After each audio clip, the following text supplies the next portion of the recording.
couple people on from all over. So thank you everyone for joining us, and I'm excited to have you on. So thank you. Thank you for having me. I'm excited to be here. Real good soul, real good soul. And I don't know if you heard the introduction or not, but I was saying, you know, my purpose in life is to help people to help themselves and others, and I do that by serving as a resource, and then also as a source of inspiration. And then I like to bring on guests that I feel can do the same. Well, and for today, we'll talk a little bit about the election results. But then I kind of want to shift it, and I have your book. Let me see if I can. Yeah. And I'm going to get yours. Okay, I know you will. And but I'm prepared to, just in case you had any questions. So we're winging this, and you feel free if you want to make this a discussion. You can ask me anything as well. But I do have your book, and I did have the opportunity to read it from front to cover.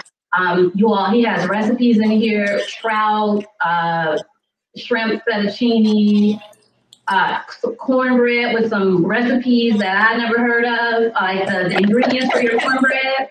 But then also it's like the man behind the music. And so we have Anthony Hamilton, the father, the lover, the heartbreaker, and the man of God. And and this book is interesting because you actually share your like your history, your story behind each song, like what that song meant, where the lyrics came from. Yeah. And we'll get a little into that. But what's up? How do you feel about the election? Are you happy with the results? I'm relieved. You know, it's been a long road. This 4 years have been multiplied times two, and then with the pandemic, it added an extra 2 years to it. So it's a lot. It's 10 years. Feel like 10 years of waiting for this new freedom. But I'm excited to see what work they're going to do, and to see them stand behind their word, and to help the people that need. So I'm ready to celebrate in a minute. Probably pour me a little glass or something. I got water over here. I was like, I wish I had something else. Man, we should have had you something. We should have Uber Eats you something. Uber Eats. You can send me something. For me, I'm just kind of amazed. Well, not amazed, but so just the fact that we have to wait this long, and the amount of Americans that actually voted for 45, soon to be the former president of these United States. So that right there. So for me personally, for any engagement that I have to the best of my ability, if I'm ever planning a conference, if I'm doing anything, I'm choosing not to patronize those states. That's just me personally. I know not everyone is in a position to do that, but we had a lot of wins. We had, for me in my district, my congressman won, and then I know a lot of people in Nevada, Stephen Horsford. I believe Stephen. Y'all chime in and let me know if I'm wrong, but Stephen Horsford, he won in the district where I'm from in Nevada. We voted for judges, our school board officials across the country, mayors, city council folk. So it's not just about the three branches of the federal government. You know, we still have our states, and our next election is going to be our governors. And so we got to keep going, and we got to keep pushing. There's a lot of policies and laws that need to be changed locally and within our states. Some people have voted. I believe it was Portland to decriminalize drugs. DC, they decriminalized psychedelics. We need to decriminalize poverty. People should not be arrested and sitting in jail because of their socioeconomic status, or because of their race, or because they're poor. They can't afford to bail out or anything like that. People should not be arrested because they don't have a toilet. They're arrested for public urination. So we should not be penalizing people in this country for being impoverished, for being poor, for having a disability, and for different things like that. So it's a lot that I feel that we have to do. Because if you're going to decriminalize drugs, that's kind of risky. But you know, I think a certain quantity of, you know, recreational drugs, depending on what it is, I think it could be a little dangerous. It's almost like giving it okay. So for me, it's you have people that are using drugs, and if you have an addiction, you shouldn't be arrested and be in jail for using drugs. It should be more social and behavioral services. Now, I'm not saying manufacturing and distribution that shouldn't be decriminalized, but what I'm talking about is the individual that's stressing, or even just marijuana in general. I mean, you still have people sitting in prison for marijuana. It's not a drug. But even there's people in this country right now addicted to opioids, and they're not just white people. There's people all across this country that are addicted to opioids, that are overdosing, fentanyl. People are on meth. It's not a good thing. I don't think they should be criminalized for them. So that's my opinion on that.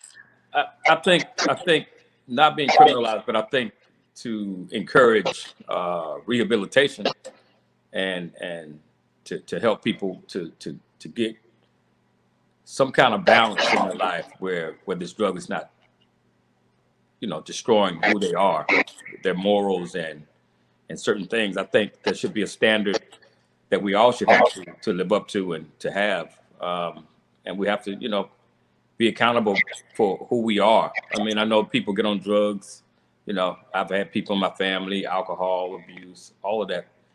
You know, you don't ask to be addicted, which, you know, nobody asks to be addicted to anything. And at a certain point, you don't have control over who you become as it pertains to being addicted to certain drugs. So that I get, because I see people all the time. And I was like, I just pray for them. Like, God, they don't really want to be out there like that. I get it. You know, so like you said, your actions can be criminalized, but just being an addict, I don't think nobody asks. And some people are born in the system from their parents. So there's a lot of different factors that go into becoming an addict. So I think looking closely into what can prevent it and better people, you know, that's just a lot to do. There's a lot to deal with in that whole thing. But I feel you.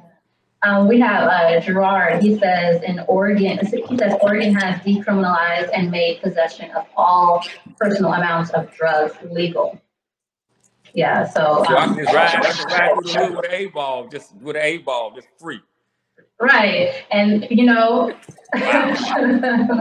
So they need to let some of those people out of jail who were arrested. Exactly, and that's why that's what I'm saying. It's state officials and all that. Yep. Yeah, it doesn't stop at just the presidential election. Like, we all have to be involved and all have to communicate with our elected officials, express our opinions, participate in those city council meetings, whatever we can to the best of our ability. I understand that people have 9-to-5s, people have kids, and we all have different things, but I mean, an email, a phone call, a text message, a tweet, you know, anything to your elected official, just to let your voice be heard and to make them respect us too. Exactly, because they want to know, you know, they need to know that it matters. Like, you're not just going to sit up here, get a check, live this great life and get all these benefits without doing your job. And we need to hold them accountable. Like, really hold them accountable. Now that we know, I think a lot of people were made aware of what exactly goes into elections and certain things. I think people were privy to having access to this time around. So I think having a better understanding, you know what you can ask for and who to ask. So I think that's going to be a difference moving forward in this next term. You know what I mean? So. Yeah, and I'm looking forward to working with them and seeing, and then just all the people that helped with mobilization, everyone that has advocating for years, the abolitionists, everyone that's out there, that's really out there working on the behalf of us, even though sometimes we don't always participate or understand. Thank you for not giving up on us.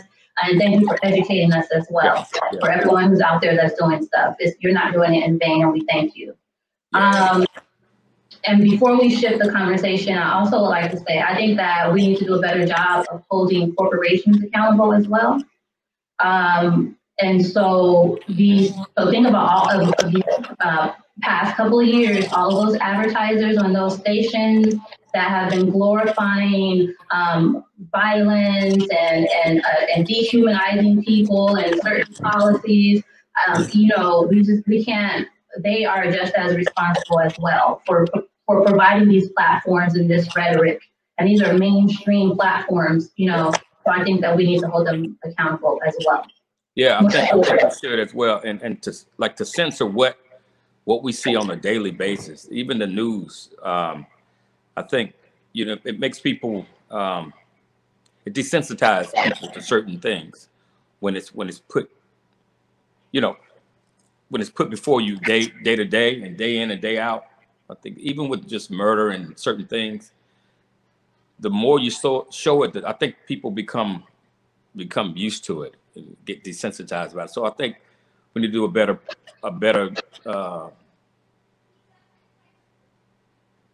we need to do better with distributing that kind of content. Yeah, even in music.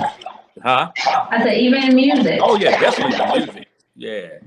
No wit, all that. Come on, man. I get it. That's for grown-ups, but I don't think kids should have access to hear everything that grown-ups have access to hear. And I try to censor my kids, watch the video games, do everything I can in my power. But I'm just one man with 6 sons, so I can't watch them all the time. So I need the help of the community and the people who make the decisions, the program directors and all these people to kind of help protect our kids. I hear your voice in the background now. And man, look, I had to run them upstairs. I was like, all right, so y'all want to get hungry, right? Like 15 minutes before it's time for dinner to go on. So that's tuna fish sandwiches and cheese pizza. And I was like, all right, chop it up. And so today is the day where everybody wants seconds. I said, God dog it. So I made it happen. The 2 loud ones, I told y'all go upstairs, shut your door. You can still kind of hear them, but Nolan is right in there in the other room. So they know that daddy works when he's working. You want some groceries, you better go on and sit down. So you have 6 children, but yeah, from my understanding, so you have 3 that are 18 and older, and then you have 3 younger ones. Yeah, the twins are 10. The youngest is 8. The twins just turned 10 on the 2nd. And so I have a 23, 29, and 32-year-old. Anthony, I had him when I think I was about to turn, I was just turning 16 or 17. One of the two, I was really young. Yeah, scared. Yeah, how was that? And you mentioned in your book, you mentioned I think I recall you saying you really didn't realize that you didn't have your father around until you were about 9 years old. Is that what I read? Or yeah, somewhere around the 9, 8. You start to realize, like, I've seen him and I've spent the night over there, but to have him like in my life, it wasn't there like I needed it to be. And you start to realize it when you start seeing other people with their father playing ball and doing certain things, and then you realize, like, man, I'm throwing my own ball for myself. So it starts to, it makes a difference when you start to notice that. And but now we're good. He and I, we talk 2-3 times a week. Not long ago he was just here. He doesn't work far from me, but he was here maybe 3 days last week or so. So I don't ask him about that. Maybe a little later, but I don't really care. Like, we here, we both healthy. He tells me, hey, you got to watch your prostate. You watch this. You checked on that because I had to deal with this. So those things are valuable. And, I could have had him in my life all that time, and he could have been, really toxic to me. So now having the better half of him, I can enjoy it. And my boys know him. So, it's kind of cool to have him. It makes a difference. I can't say like, well, it's like whatever if he had been here or not. But I was like, the last, wow, 15 years, we've been pretty cool. And he was a good friend to my mom before she passed of cancer. They were really, really close. So, you know, life has its way. Life has its way. And then you go through and things happen and they turn around. And you don't know why you were protected or shielded from certain people or certain things until you arrive to a certain level of understanding, even in your own mistakes and stuff. So it's, I ain't mad at it. You know what? I'm glad that you said that because I am a single parenting mother. Mm-hmm. And as of now, my son does not have a healthy relationship with his dad, and it's not a consistent relationship with his dad. And I talk about that in my book as well. And I say, you know, even though it's like that now, it doesn't always have to be like that. Yeah. So I try to be mindful. I don't speak bad about his dad. I remind him, I'll say, I mean, he's 16 now, so I leave it up to him, but I'll say, oh, today's your dad's birthday. Yeah. You know, just let him know. I don't think his dad thinks that I do that, but so that's refreshing to hear. And I hope that one day I could hear my son say those same words. You know, and if the opportunity is there, and if he allows it to continue to be there, it will. And you know, he'll understand why, and then it'll put all the rest of that at ease. It's like, you know what? I get it. Grown-ups are not, just because you're older doesn't mean you're grown up and you're mature. So, you know, adults and people who are placed in adult years are not always ready when they get there. And so you have to really have an understanding of that. Like we mature different, like we learn different. You could be in the same class, same grade, same age, but we only arrive when we arrive. And only we know that. And people looking in, some people can tell when you're there, but most of the time we always put on the face to pretend like we're whatever we need to be for that moment and that particular platform. You mentioned two things. So one of the reasons why I asked you to come on is because I know that you give your time to certain causes. And one of my questions I was going to ask you, if you had like a family health history or lived experiences, I see that you support cancer awareness, and then you just mentioned prostate cancer. My father, about 7 years ago, was diagnosed with prostate cancer, and he's still here. He's healthy. He hasn't had any chemo, radiation. He's using food as medicine, vitamin D. He's observing and looking at his medical records, but he's opted out of conventional treatment. And it takes a lot of discipline to do that. He's pretty much vegan, plant-based diet. Like, it takes a lot of discipline, and I'm not saying that that's what everyone should do, but that's what he did. And he's here 7 years later. Awesome. But tell me a little bit about, if you don't mind, about your lived experiences and why you feel, just tell me a little bit about your lived experiences with cancer or any other, I know Alzheimer's, dementia, you also support that association. Yeah. Why do you do this?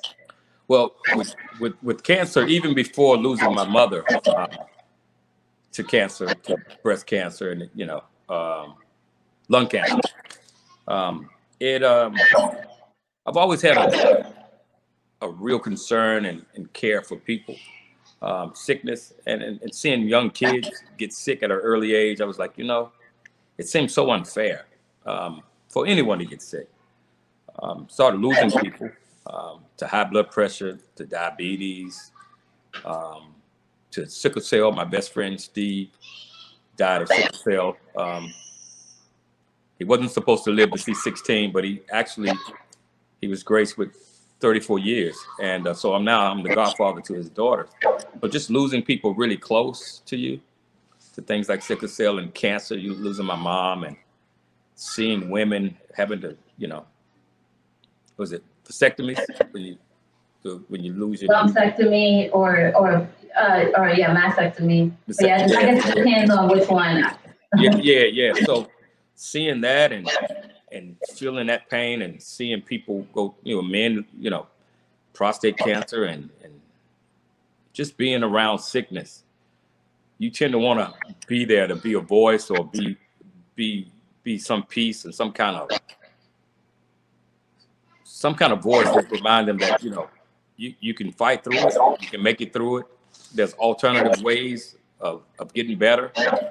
You deserve to be better. You deserve to have access to a better life and a quality life, and not to give up. So if I can raise money and awareness for people to donate to those causes, with St. Jude's, I do a lot with the kids at St. Jude's, because these are young kids who haven't had a chance to really live. So, I have, like I said, I have children, and God forbid if one of them gets sick, I would want someone to be there for me. And having a platform as powerful as mine, I think when I speak, sometimes it's louder than the average speaker, the average microphone. People hear me different. So it is my job to be there for that. And I just love people. I think it's beautiful, man. Like, a life is something that's precious. And until we all can see that, we're going to have people to act out of character and some of the divisions that we have. I think, it's just my job to serve those people. And so I have my foundation take a step to elevate and dealing with not just cancer and those kind of diseases, but mental disease, depression,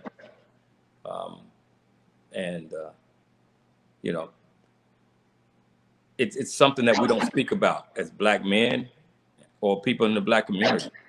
It's hushed. Yeah, people might think you're crazy. You taking drugs for a mental, unstable mind state, and dealing with depression and bipolar or whatever you may have. It's something that needs to be addressed, and it's not, you're not crazy if you need to speak to a therapist. I think it's healthy. Even I, with all I've been through and all I've come through, I still see patterns in relationships that I keep making. So the closer I get to someone, it's like, I don't know if I should trust it. I don't know if this is, maybe I might mess up. I don't know. Maybe they may hurt me if I let them in. If I surrender too much, too open, too wide, what could happen to me? Instead of just embracing love wholeheartedly. I've loved and I've broken hearts, and I've been in relationships where clearly I knew this person had my best interest and I had theirs, but there was something that just won't let me just grab hold to it and just like, you know what, let's do it. And it could be frustrating at times, because there's a lot of great women. I don't care what people say in music and movies and just general conversation about Black women. There's a lot of great Black women who are successful, who are loving and nurturing still, who take care of their family, their kids, and go to work each day, go to college, pay their own way. And there's still a lot of great men who desire women like that. And I just think it's up to us to do the work on ourselves to be ready for that person who's done the work, or to be that person who can say, hey, I see you, I got you, I'm gonna help you through it. So it just takes a level of maturity. And I think with working out your kinks, you mature different, and and you're freer to become who you are supposed to be, actually. Yeah. Thank you. And in my head, when you're speaking, I'm like, let's get back together. Wow, I appreciate it. Yeah, I was waiting on my theme music to come through somewhere. Right. There it is. Theme music. Yeah. So no, but everything that you said, we have a lot of similarities, and so what I heard you say is that, And even just from you were talking, even just the conversation about childhood, sometimes we have different trauma or hurt or pain from relationships that impact us, whether it's consciously or subconsciously. Yeah. And for me, I subconsciously, like, so this fear of commitment. Yeah. I too have a fear of commitment. For me, is this is my one life. I don't want to choose the wrong one. But but so sometimes it's that, and then sometimes it's this person is too good for me, and I will hurt this person. Like this, I've been through too much. I know too much, and I feel like I'm like the. Not that I'm a nurturing good person, but internally, and this person I don't express this, but sometimes I'm like he's too good for me. Yeah. He's too good for me. Or sometimes the guys that I do pursue, subconsciously, I know this fool is not going to commit to me. This fool he is a player. He is everything else. Yeah. Here I am trying to, keep his attention. My friend Peggy, one time, Peggy, you hurt my feelings too. She's watching from Chicago. Yeah. She was like, your type is dog. That's your type. You like dogs. But subconsciously, I think what I was doing, and I write about this as well in my book, subconsciously, I didn't want to be vulnerable. And so I knew subconsciously that these men would never commit to me. So I really wouldn't have to be vulnerable. And I really wouldn't have to risk anything or risk making the wrong decision again.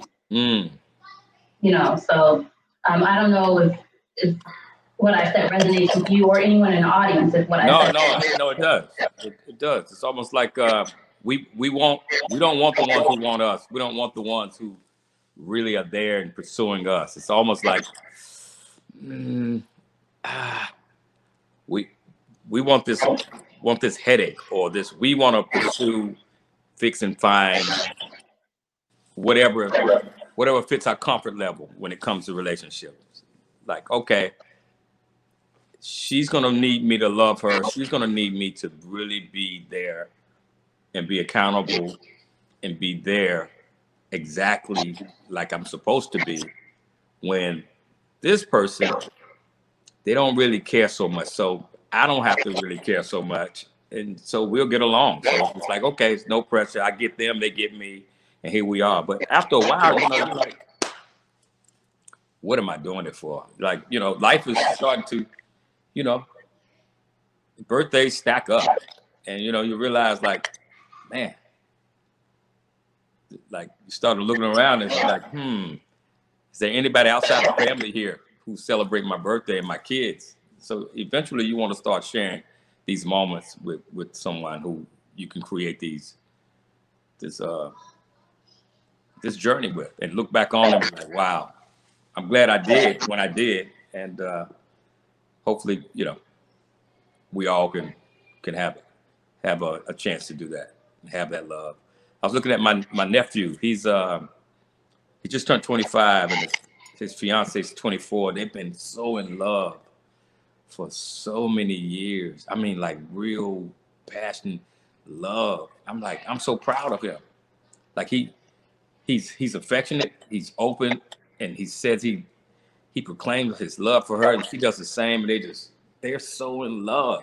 And I pray that it is protected and shielded, and that they can have that until they die hand in hand, because they are so in love. And I was like,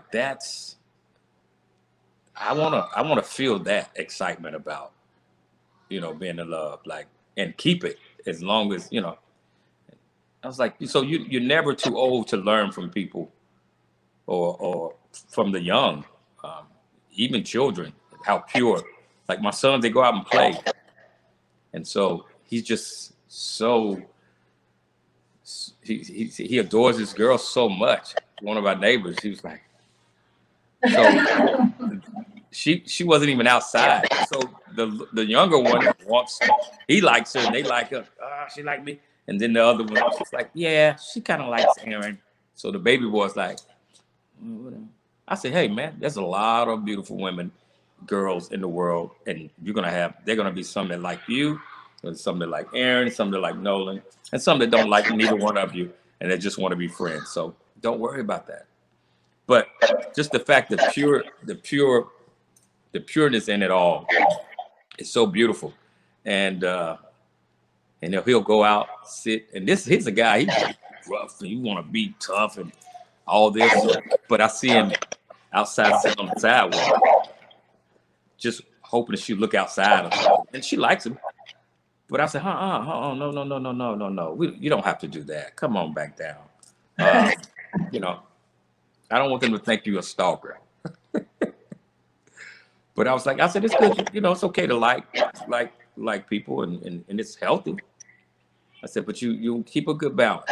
You know, don't just throw yourself all the way out. But then, am I wrong for that? You know, so I sit there and I meditate on it. And I was like, man, is that the right way? So, you know, parenting, you're learning as you teach. And so I was like, yeah, I don't want to walk the sidewalk in front of nobody's house. I just can't do that. But the pureness of it all is beautiful. Sorry, I was long-winded with that one. No, it's okay, and it is beautiful, and I think that it is possible. And there are people that I see that have been married for 50, 60 years, and they genuinely are still in love with each other. There's people like, there's this couple that I follow on this site. It's called Mind Valley, and they have this course, and like they've just been committed to not just work and finances and career, but relationship with themselves, their parents, their kids, with each other. And like that's their commitment for themselves to always keep their spark, to always keep dating. Like that's just what they do. And it's work out. Right. I'll send you the information. All right. So how do you're Anthony Hamilton. You've sold millions and millions and millions of records across the world, and you're on this huge platform. You're in this industry where a lot of people lose themselves, or even just through COVID-19. A lot of artists did not manage well during COVID.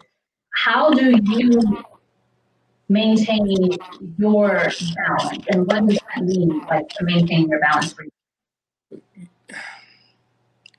It matters to me, first of all, how my life turns out, how it pans out. It matters.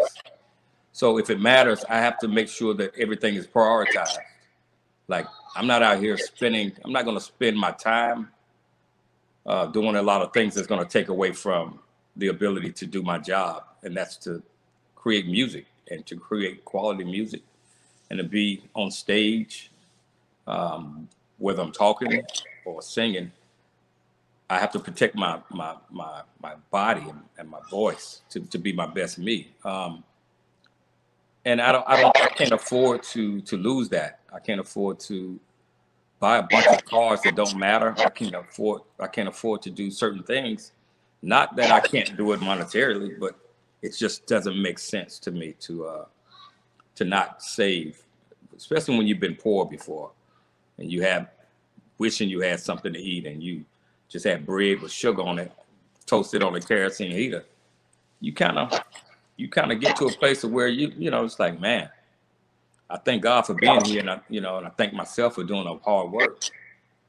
But I have to make sure I stay here. You know, I've brought my kids into a world where they're living pretty comfortably, and you know, they're pretty protected.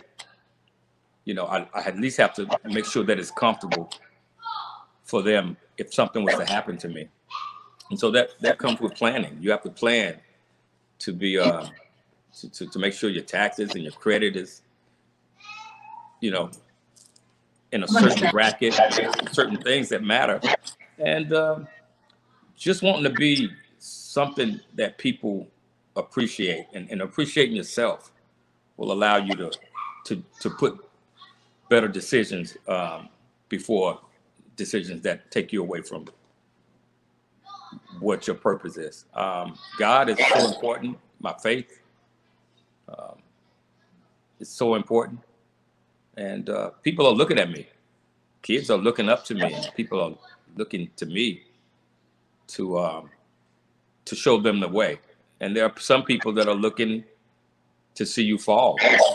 And so I don't really worry too much about those, but they're there. And so, yeah, just prioritizing things, family, friends, keeping the same people in your life that tell you when you're wrong, tell you when you're right, and challenge you.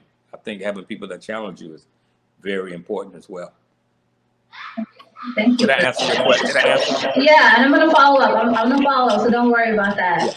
I had to stand up because my legs went numb. I was sitting on because I'm short, and so I was trying to sit on my feet so I could fall like a drill high, and I was so I had to stand up. So I thought I gave you a word or something. I thought I was about to hear, "Amen, amen, amen." I keep doing the theme music, but we have author Webb in Arlington, Virginia. He says, "So nice to hear a brother express what's in his heart about relationships, sharing what a lot of men feel but are scared to verbalize." Wow, well, I appreciate you, Arthur. You know,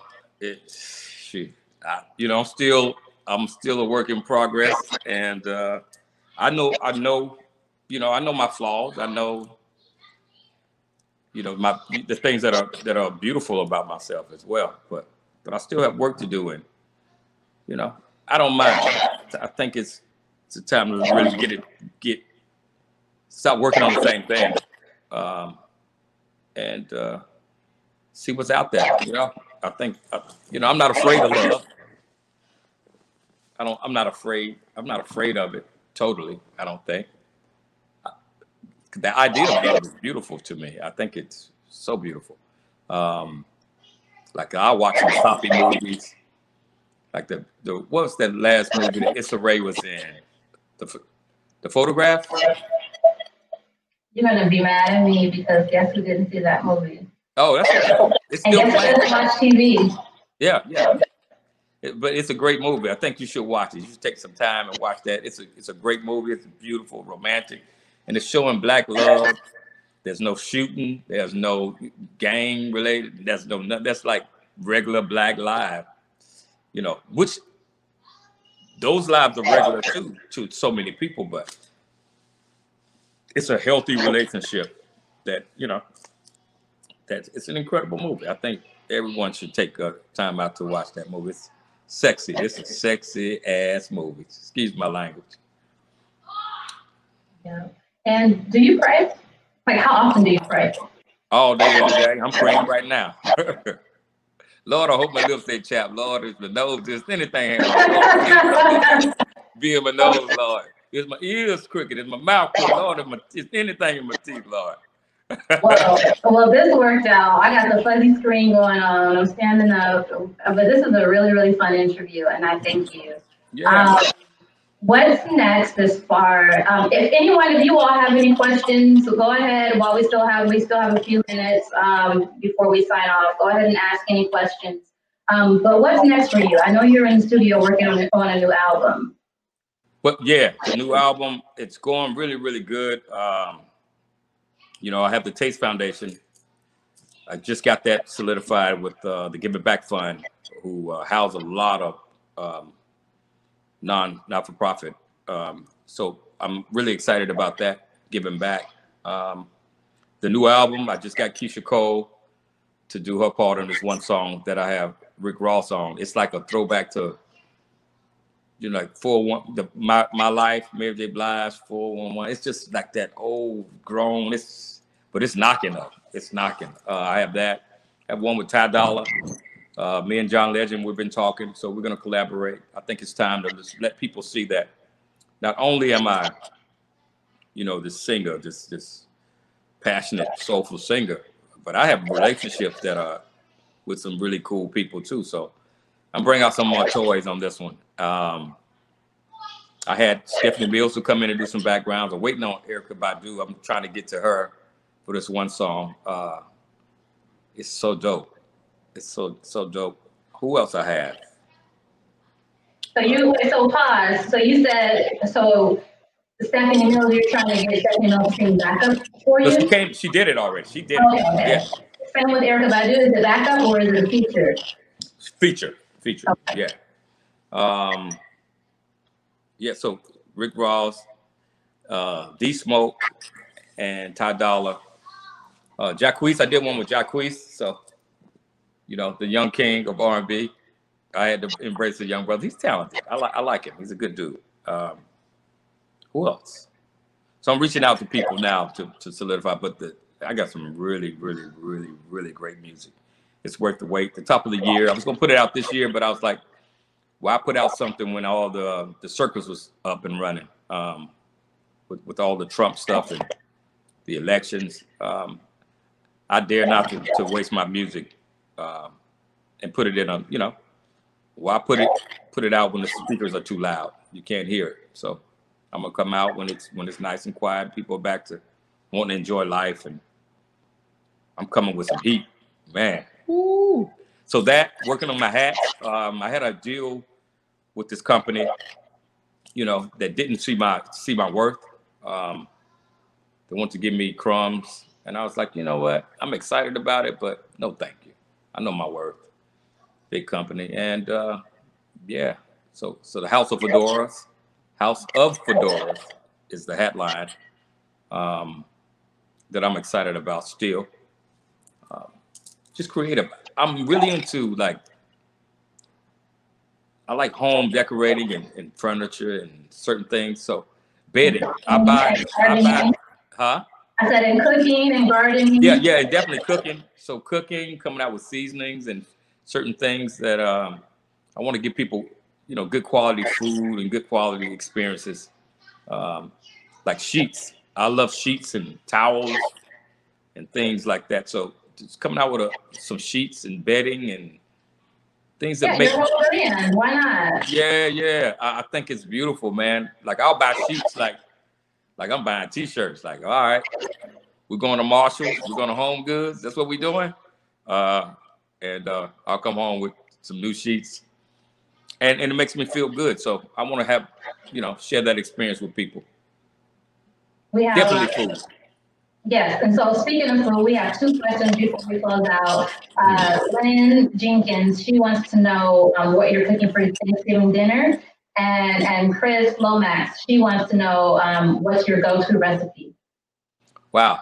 So what am I cooking for Thanksgiving? Well, with COVID and everything, it's going to be a small group. I normally cook everything. I only eat plant-based, and I eat some seafood now. I was totally vegan for 2 years and some change. So I will do some seafood, some fish, some wild organic fish I'll do. Well, I'm definitely gonna cook a turkey for those who love it. I'm gonna spend a lot of money to get the healthiest one I can. My dressing, my curry corn. I do this curry corn. That's incredible. Some roasted salmon, big salmon thing. I'm gonna do some plant-based meatloaf that is incredible. I've made a plant-based meatloaf before with quinoa, carrots. Like it's a lot to put everything together. Yeah. But it was actually good. My son, and I put barbecue sauce on it. Oh yeah. And he kept eating it, and so I have a recipe for that. I don't know if you have one, but I have one. Yeah, I have a recipe. Yeah, I might have to. I'll try it. We can battle. It's the battle of the meatloaf. We can do it. Okay. Yeah, so I'll do that. Potato salad. You know, I miss the boiled eggs, but it's still good. I found a way to make it funky. Greens. My greens are really good. Actually, I like lasanada. It's a kale that I like, so I make that over collards. A lot more nutrients and it's a better taste. My cabbage is a beast always. Homemade mashed potatoes, and that's a lot. Yeah, I normally I cook like all that by myself. Yeah, and you sit around and look lopsided. And have me a good old glass of whiskey to wash it down because I deserve it. And yeah, you got to keep a good balance. And my go-to recipe. Yeah, your go-to. Go-to recipe. My cabbage is a beast. I put my cabbage up with the best of them. My curry corn is always something that's like, whoa, what was that? Not too much corn if you have gluten allergies. I know it's not really the best thing for you, but every now and again, I'm gonna eat me some. So, because that's my business. And then either my salmon or for my brother, sometime I'll make him. He likes lamb. When he does eat red meat, I'll just make him some lamb. So my lamb is like, you know, you just. I'm gonna find that lamb real quick before we sign up. So this is the lamb. You have a rack of lamb recipe in your book. So Yeah. at the end of this book, and so I bought it out on Amazon. And so the book, like I said, it tells, and you see it's all beat up. It was in the van with me and everything. I was reading it, and then I had to pause to listen to every song that you talked about because I needed to understand the lyrics. So I hear them a little bit differently now. But I heard your explanation of it. But at the end of the book, he has a couple of recipes back here, and I said I want to try them. So I see your greens. For your greens, you have turkey.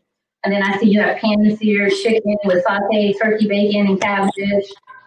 Yeah, that's when I was still eating. Like I came up with those when I was still eating turkey and things. And so now it's more plateau. But I make the greens and all that stuff now with just onion, a little vinegar, sea salt, pinch of sweetener, whether it be sugar or agave. And man, I know how to make it taste. I know how to mimic that. But yeah, those are some good recipes in there. Yeah, it's a little on me. All I want is some dressing and some cranberry sauce. Man, you like cranberry sauce too? Look. Yeah, on my dressing, my cousin. So yeah, I don't know where I told you that my family is originally from Mississippi. Yeah. And so last Thanksgiving, I went to my cousin's house. And her mama is from Mississippi. My mom is from Mississippi. My mom, we cook. And so I was like, I can bring something. Everybody think I'm pretty and can't do anything. But I can make some yams, some macaroni and cheese. Oh, yeah. I can I make really, really good macaroni and cheese. But anyway, I offered to bring a dish. She told me to bring a salad. And so I bring a little salad. And we over there. You should have brought something anyway. You gonna try me like this? She insisted. No, she insisted that I was a guest and she got everything. And so I'm like, oh, she got everything. Come on, Zach. She got everything. Yeah. Over there, her friend made sweet potato casserole. It wasn't no cornbread. The dressing. We didn't have sweet potato pie. It was just like the normal stuff that we would normally have. And I was like, what happened to you? Man. She worried about you. No, I was just like, so anyway, I really want some cranberry sauce because I get to have it. It's happening again. The phone is happening. Well, it's time for us to sign off anyway. I appreciate you. I read your lips. I appreciate you too. Aw. All right. So everyone, thank you for tuning in. Again, thank you, Anthony Hamilton. I really appreciate you all for having patience with us. And I thank you all too. Yeah, he's reading my lips. Throughout our technical difficulties. It's better now. Oh, okay. So, but just thank you. I thank you. And if you want to close out with anything, a special note, special message, Well, yeah. Well, thank everybody. Whoever, whether you voted or you prayed or whatever you did, we've come to this place now, and the work is not done. Now it's time to start advocating for change and really go out here and be the voice to the local officials, the judges and the senators and the governors and the mayors, and really make people do what they say they're going to do. But don't look to people to be your savior, and definitely don't look to white folks to be your savior. We got to do for ourselves. We got to do for our families. Come together, spend money with people that look like you more. And stop looking for acceptance into someone else's world when you can create your own. We love y'all. Appreciate you. And cheers to the bold and the beautiful, and to those who dare to be us. I love y'all. And thank you all. Appreciate it. Thank you, Ms. Jackson.